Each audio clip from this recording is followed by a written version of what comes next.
ते जोहार साथियों, स्वागत है आप सभी का आपके अपने चैनल विद्या विमर्श पर। मैं आपका संदीप भैया।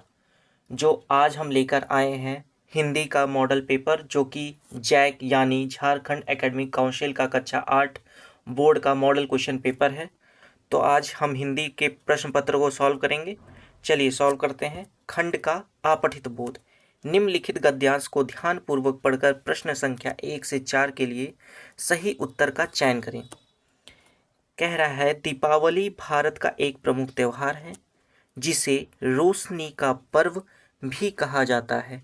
यह त्यौहार कार्तिक माह की अमावस्या को मनाया जाता है। दीपावली भगवान श्री राम के 14 वर्षों के वनवास के बाद अयोध्या लौटने की खुशी में मनाई जाती है। इस दिन घरों को दियों और रंगीन लाइटों से सजाया जाता है। लोग अपने घरों की सफाई करते हैं, नए कपड़े पहनते हैं और स्वादिष्ट व्यंजनों का आनंद लेते हैं। अब चलिए इस पे प्रश्न सॉल्व करते हैं। रोशनी का पर्व किस भारतीय त्योहार को माना गया है? पहला दीपावली, होली, रक्षाबंधन या दुर्गा पूजा। तो किससे माना गया है? दीपावली को। रोशनी का पर्व दीपावली। सेकंड क्वेश्चन, दीपावली किस महीने में मनाई जाती है? भाद्रपद, कार्तिक, चैत्र या माघ। तो कब मनाई जाती है? कार्तिक को। थर्ड क्वेश्चन, दीपावली का त्योहार किस घटना की खुशी में मनाया जाता है? भगवान श्री कृष्ण के जन्म की, भगवान श्री राम के अयोध्या लौटने की, दुर्गा पूजा की या महाशिवरात्रि की। तो किसके? भगवान श्री राम के अयोध्या लौटने की। नेक्स्ट क्वेश्चन, कौन 14 वर्षों के वनवास में था? कौन 14 वर्षों के वनवास में थे? कृष्ण, भरत, राम या दशरथ। तो सी ऑप्शन, राम। आगे चलते हैं। निम्नलिखित पद्यांश को ध्यानपूर्वक पढ़कर प्रश्न संख्या 5 से 8 के लिए सही उत्तर का चयन करें। चलिए पढ़ते हैं। जल ही जीवन का आधार, बिन जल सूना हर संसार। नदियाँ, सरोवर और ताल, इनसे ही हरियाली माल। बूंद बूंद को बचाना सीखो, जल संकट से नाता तोड़ो। पेड़ लगाओ, छांव बढ़ाओ, धरती का श्रृंगार सजाओ। पद्यांश में जल को किसका आधार बताया गया है? धन का, जीवन का, शिक्षा का या संस्कृति का। किसका बताया गया है? जीवन का। जल को किसका आधार बताया गया है? जीवन का। नेक्स्ट क्वेश्चन, किसके बिना संसार सूना है? धन, जल, पेड़ या घर। किसके बिना है? जल के बिना। सेवेंथ क्वेश्चन, जल संकट से बचने के लिए क्या करना चाहिए? नदियां सुखा देनी चाहिए, बूंद बूंद जल को बचाना चाहिए, जल का संग्रह रोक देना चाहिए, केवल वर्षा जल का उपयोग करना चाहिए। तो क्या करना चाहिए? बूंद बूंद जल को बचाना चाहिए। आगे बढ़ते हैं। धरती का श्रृंगार किसे किया जा सकता है? धरती का श्रृंगार कैसे किया जा सकता है? पहला, घर बनाकर, पेड़ लगाकर, नदियाँ सुखाकर, खदानें खोदकर। तो कैसे किया जा सकता है? तो ये किया जाएगा पेड़ लगाकर। अब हम आगे बढ़ते हैं खंड खा व्याकरण पे। पहला है राजपुत्र। नौवां क्वेश्चन है, राजपुत्र में कौन सा समास है? राजपुत्र में कौन सा समास है? तो कौन सा समास है? तत्पुरुष समास। 10th क्वेश्चन, आशा शब्द का विलोम क्या है? आशा, उसका विलोम क्या होगा? निराशा। पहला ऑप्शन, निराशा। 11th, विद्यालय का संधि विच्छेद क्या है? विद्यालय का संधि विच्छेद क्या है? तो क्या होगा? विदा धन आलय।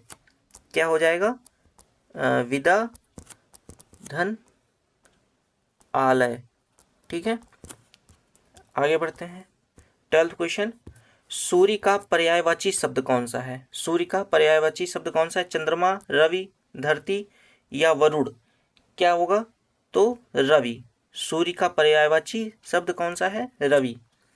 अनुपस्थित शब्द में कौन सा उपसर्ग है? अनुपस्थित में कौन सा उपसर्ग है?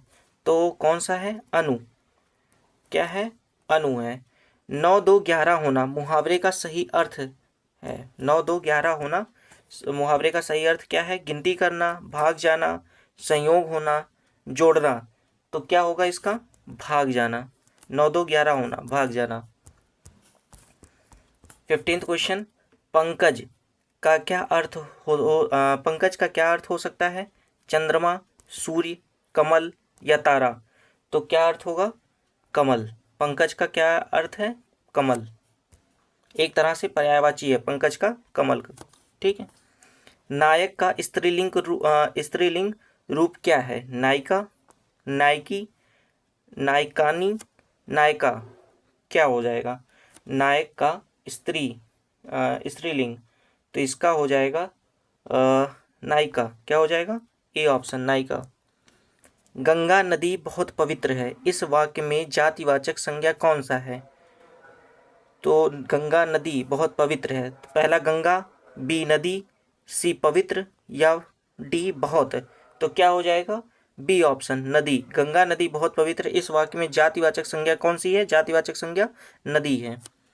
18वां क्वेश्चन, उसने मुझसे मदद मांगी, इस वाक्य में उसने कैसा शब्द है? उसने कैसा शब्द है? उसने मुझसे मदद मांगी, तो कैसा शब्द है? ये सर्वनाम है। क्या है? सर्वनाम है। 19वां क्वेश्चन, तुम बहुत अच्छा गाते हो, वाक्य में कौन सा शब्द क्रिया का बोध कराता है?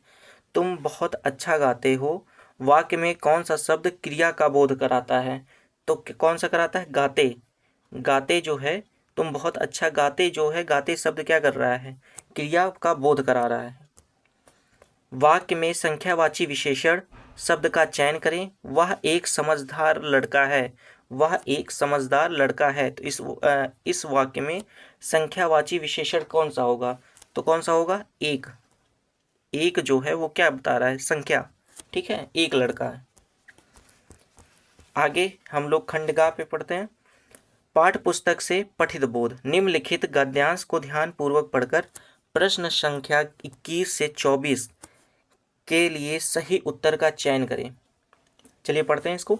बस सचमुच चल पड़ी और हमें लगा कि यह गांधी जी के असहयोग और सविनय अवज्ञा आंदोलन के वक्त अवश्य जवान रही होगी।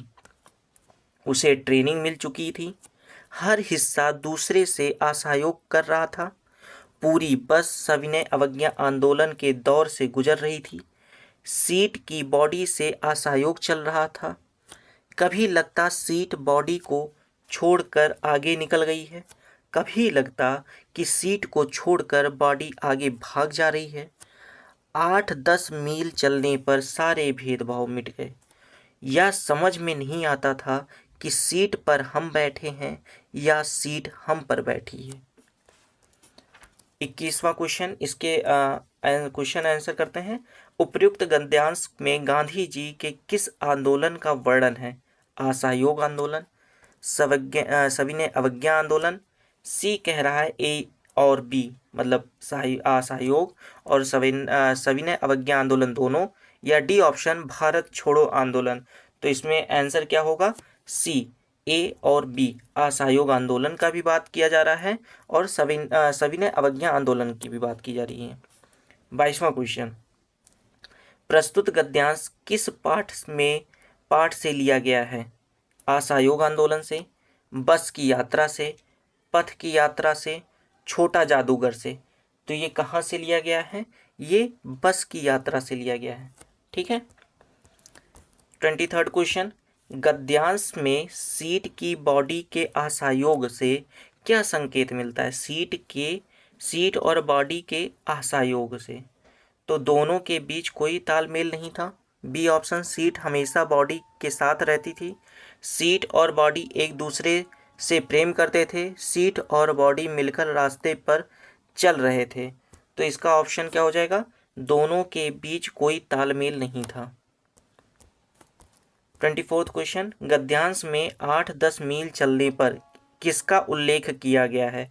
रास्ते के भेदभाव मिटने का, बस की गति का बढ़ने का, गांधी जी के आंदोलनों का परिणाम, सीट और बॉडी का जुड़ने का। तो 24वें में इसमें क्या किया गया है? रास्ते के भेदभाव मिटाने का।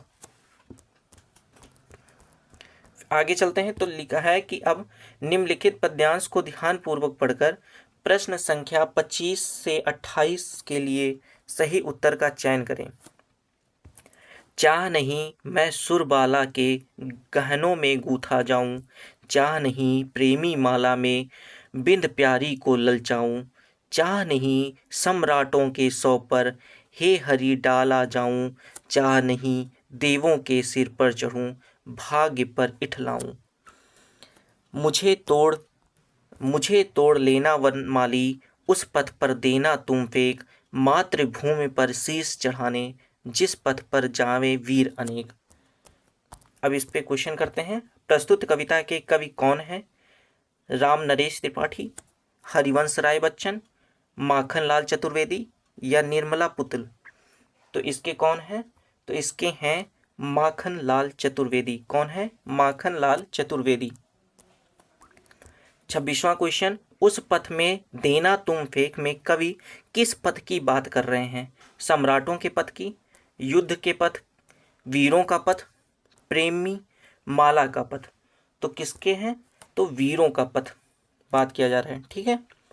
27वां क्वेश्चन, जिस पथ जावे वीर अनेक से कवि किस पथ का उल्लेख कर रहे हैं? सम्राटों के पथ, शहीदों का पथ, प्रेमियों का पथ या युद्ध में शहीद होने का पथ। तो किसका किया जा रहा है? इसमें शहीदों का पथ। ठीक है। प्रस्तुत कविता का मूल भाव क्या है? मातृभूमि की सेवा, सम्राटों की सेवा, प्रेमी सेवा या उपयुक्त सभी। तो किसका है? तो इसमें है प्रस्तुत कविता का मूल भाव क्या है? मूल भाव क्या है? मातृभूमि की सेवा। क्या है? मातृभूमि की सेवा। आगे बढ़ते हैं। निम्नलिखित प्रश्नों के लिए सही उत्तर का चयन करें। 29वां क्वेश्चन, छोटा जादूगर अपनी माँ के लिए क्या ले जाना चाहता था? मिठाई, दवा, पथ्य, साड़ी। क्या लेना जाना चाहता था? पथ्य। मित्रता पाठ के लेखक कौन हैं? रामचंद्र शुक्ल, जयशंकर प्रसाद, प्रेमचंद या ज्ञान रंजन। कौन है? तो रामचंद्र शुक्ल हैं। कौन है? रामचंद्र शुक्ल। पूर्व चलने के बटोही बाट की पहचान कर ले। पूर्व चलने के बटोही बाट की पहचान कर ले। इसमें बटोही किसे कहा गया है? इसमें बटोही किसे कहा गया है? कवि को, पथिक को, विद्यार्थी को, शिक्षक को। किसको कहा गया है? पथिक को। किसको? पथिक। 32nd क्वेश्चन, लेखक के भाई साहब उनसे कितने साल बड़े थे? 2 साल, 4 साल, 3 साल, 5 साल। कितने साल बड़े हैं? तो ये हैं 5 साल बड़े हैं। ठीक है। 33rd क्वेश्चन, लेखक और उसके बड़े भाई कहाँ रहते थे? लेखक और उसके बड़े भाई कहाँ रहते थे? घर में, नानी घर में, हॉस्टल में, किराए के घर में। तो कहाँ रहते थे? हॉस्टल में रहते थे। ठीक है। अशोक का शस्त्र त्याग कैसी रचना है? अशोक का शस्त्र त्याग कैसी रचना है? नाटक है, कहानी है, एकांकी है या निबंध है? तो कैसा है? ये है एकांकी। कैसी कहानी है? कैसी रचना है? ये एकांकी रचना है। सम्राट अशोक ने किस राज्य पर चढ़ाई की थी? किस राज्य पर चढ़ाई की थी? मगध पर, बोधगया पर, पाटलिपुत्र पे या कलिंग पर? तो कहाँ पे किए थे? ये कलिंग पर। ठीक है, कलिंग पर चढ़ाई किए थे। फिर आगे बढ़ते हैं। कलिंग महाराज की कन्या का क्या नाम था? मिथिला, शिखा, पद्मा या इनमें से कोई नहीं। क्या नाम था? पद्मा था। कलिंग महाराज की कन्या का क्या नाम था? पद्मा। अमरूद का पेड़ के लेखक की माँ कहाँ के जेल में थीं? अजमेर, भोपाल, सूरत या अंडमान। तो कहाँ की जेल में थीं? अजमेर के जेल में। अमरूद के पेड़ में फूल आने की बात किसने बताई थी? चुन्नू ने, पप्पू ने, नौकर ने, मिदू ने। तो किसने बताई? मिदू ने बताई थी। ठीक है। अमरूद के पेड़ में फूल आने की बात किसने बताई थी? मिदू ने बताई थी। क्या निराश हुआ जाए, क्या निराश हुआ जाए पाठ के लेखक कौन हैं? हजारी प्रसाद द्विवेदी, महावीर प्रसाद द्विवेदी, जयशंकर प्रसाद या प्रेमचंद। तो कौन है? हजारी प्रसाद द्विवेदी हैं। क्या निराश हुआ जाए, इसके लेखक कौन है? हजारी प्रसाद द्विवेदी। 14th क्वेश्चन, क्या निराश हुआ जाए पाठ में बस एक कंडक्टर साइकिल से कहाँ चला गया? क्या निराश हुआ जाए पाठ में बस का कंडक्टर जो था वो साइकिल से कहाँ चला गया? वह भाग गया, वह दूसरी बस लेने गया, वह जंगल में चला गया, वह अपने घर चला गया। बी, वह दूसरी बस लेने गया। कहाँ चला गया था? वह दूसरी बस लेने चला गया था।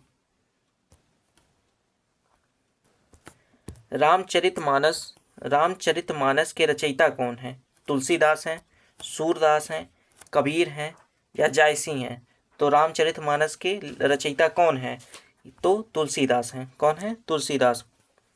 जयपाल सिंह मुंडा का जन्म किस गांव में हुआ था? तोरपा में, खूंटी में, तपकरा में या सिमडेगा में? कहाँ पे हुआ था जयपाल सिंह मुंडा का जन्म? किस गांव में हुआ था? तो ये हुआ था तपकरा में। कहाँ पे हुआ था? तपकरा में हुआ था। बस की यात्रा पाठ कैसी रचना है? बस की यात्रा पाठ कैसी रचना है? व्यंग्य है, निबंध है, कहानी है या नाटक है? तो ये कैसी रचना है? व्यंग्य रचना है। ठीक है। हुंडरू का झरना कहाँ है? हुंडरू का झरना कहाँ है? सिमडेगा, नेतराहट, गुमला या रांची? तो कहाँ पर है? ये है आपका रांची में। कहाँ पे है हुंडरू का झरना? कहाँ पे है? रांची में।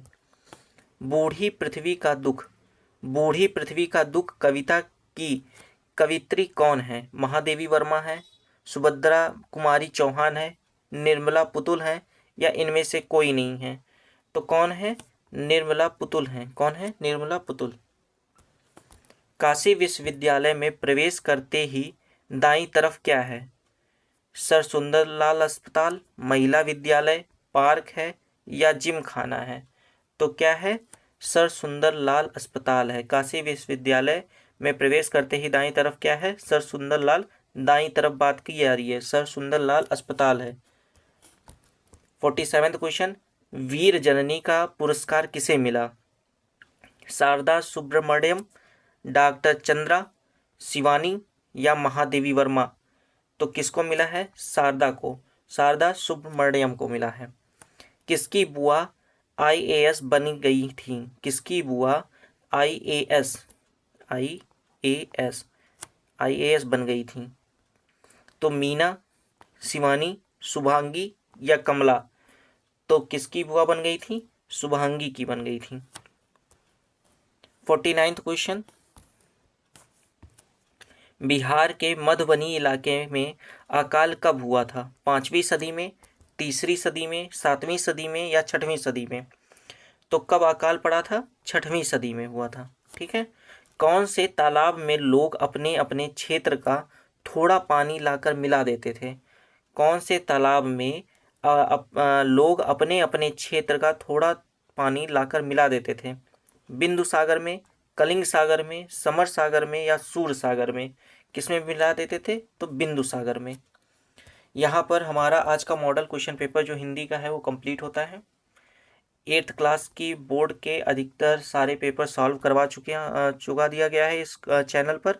अगर आपने अभी तक नहीं देखे हैं वीडियोस तो हमारे प्लेलिस्ट पर जाकर, विद्या विमर्श के प्लेलिस्ट पर जाकर वहाँ पे आप देख सकते हैं। आज के लिए इतना ही। चलिए, आप अपना ध्यान रखिए, पढ़ते रहिए। धन्यवाद। जय हिंद।